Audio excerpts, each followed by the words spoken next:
morning. Happy Friday. And to you, Nancy, thanks for having us. Likewise, thank you. And today's a big day because you guys do have the opening, right, in New York?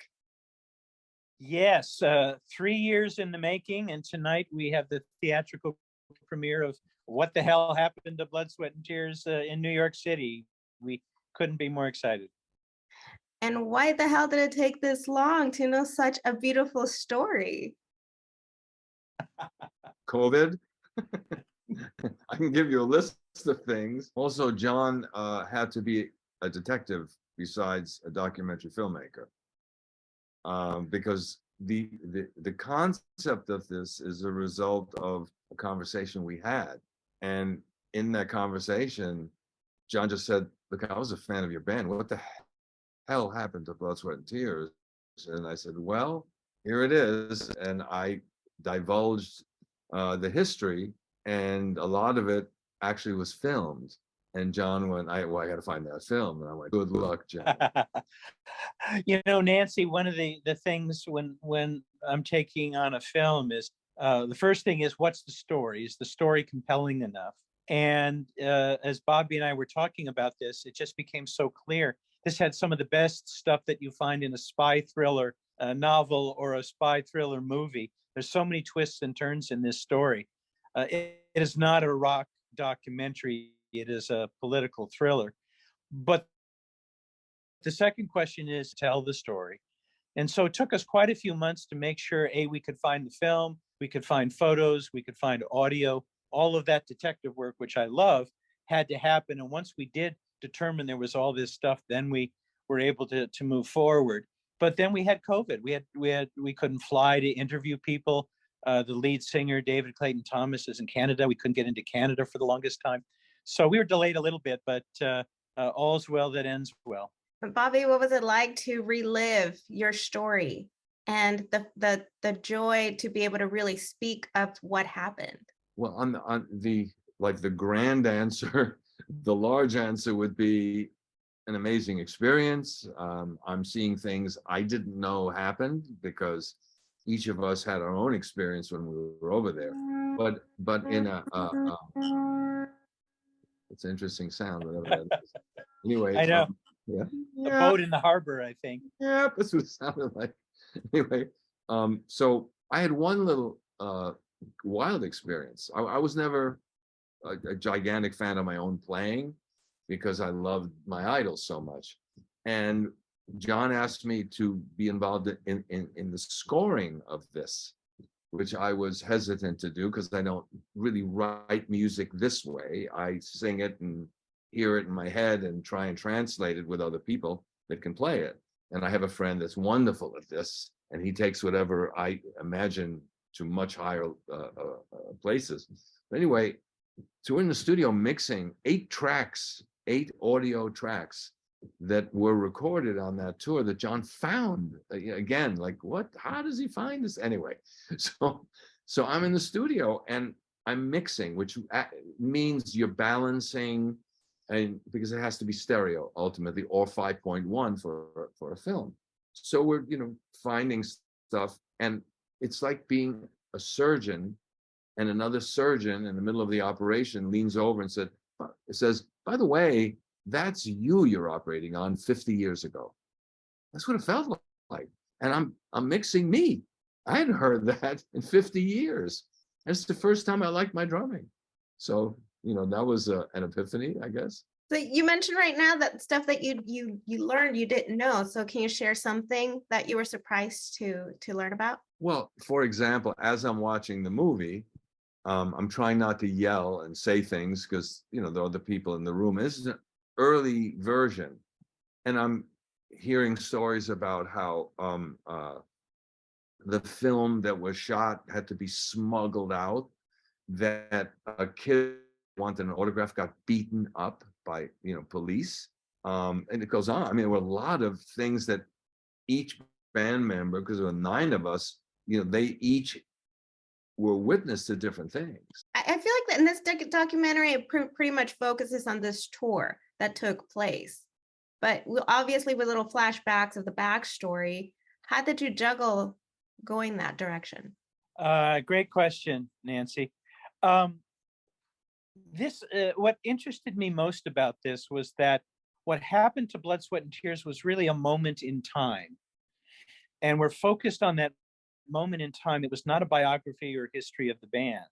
We felt we needed a little bit of that for context, but mostly there was a strong enough narrative here that we just wanted to tell the story of what happened to them during this summer of 1970. But I think a couple of points to make. One is, and Bobby and I talk about this all the time, is the parallels between the world of 1970 and the world of 2023. We are polarized as a country between left and right, like America was back then. We're polarized east and west, Russia versus the rest of the world, much as we are today. There's just the cancel culture. Blood, Sweat, and Tears was really an early victim of the cancel culture before we really knew what that was. And so for me, it's one of these things, you don't necessarily have to know the name Blood, Sweat, and Tears of the band. You don't need to know their big hits, which are many and great. But people will come and see a tremendous story that will be really involving and have as many twists and turns as you would expect in the best espionage story. And now for me, the fun is going to be when people see the band and appreciate, because I thought we were very good, to be honest with you.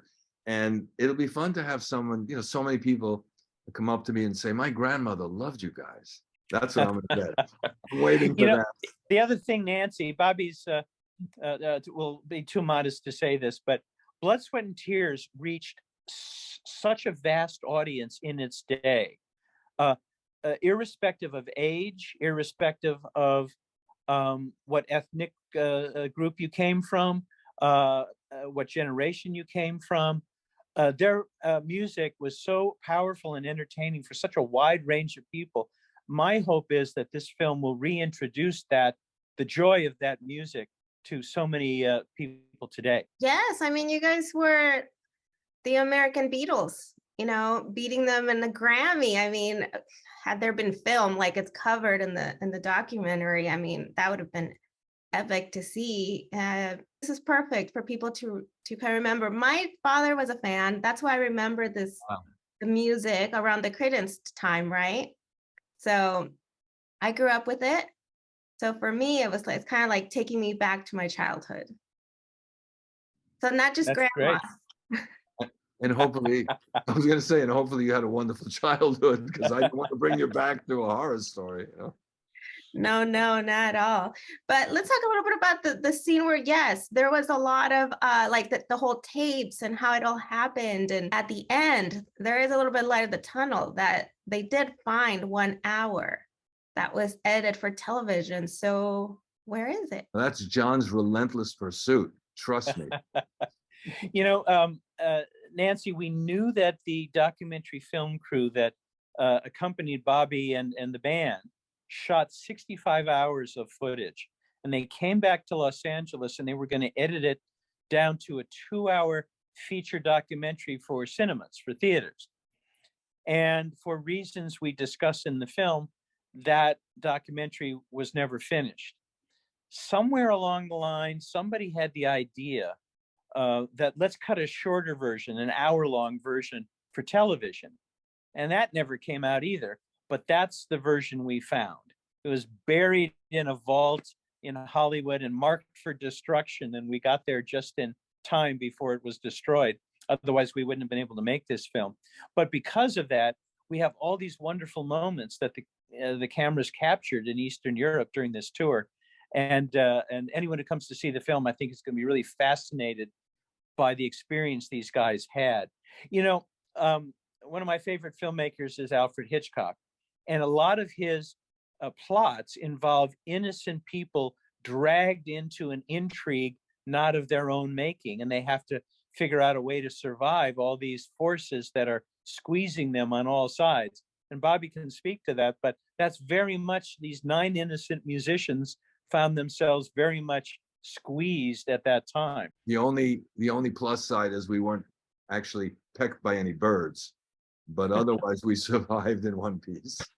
But it was a hell of an experience. So Bobby, what do you hope viewers from learning the real story of Blood, Sweat, and Tears will hope they take away from watching? I don't want people feeling sorry for us, but I want people to like really recognize what I believe, and it was really a good band, and we were musicians that were trying to move music forward in a very positive way, reach many people, and introduce. For me, the biggest win was when a fan would come up and say, "Man, I'm listening to jazz now, or I'm listening to classical. I didn't do that before. Thanks for introducing me." That's the win. That's what I wanted. And I think people, when they hear this again, it still translates, it still works. I think people will enjoy it, and that's my take. My hope for a takeaway is that people say, man, they were really good. Well, thank you, gentlemen, for your time. I was pretty excited to talk to you. Well, John, wait till you see the movie. yes, but John, it was nice to speak to you again. We spoke for Herb Albert. Ah, Herb Albert is. Yes. For Sergio's, that's another one of my favorites of yours. Your storytelling is fantastic. You're one of my favorites. Oh, aren't you nice, Nancy? Yes, I know we had talked back then, and it's great to have your enthusiasm for our film. What I might say is we are now in 20 states and almost 60 theaters, and it's growing every day. People can check us out at bstdoc.com and hit watch, and it'll show you all the theaters across the country where the film is. And that's what I really hope is. I'm so proud of this one, and really hope people will come out and see it. Definitely. And we'll see you here in LA next Friday. You bet. Thanks right. for the enthusiasm, Nancy. Appreciate it. Thank you, guys. Take care. Bye-bye. Okay. Bye-bye.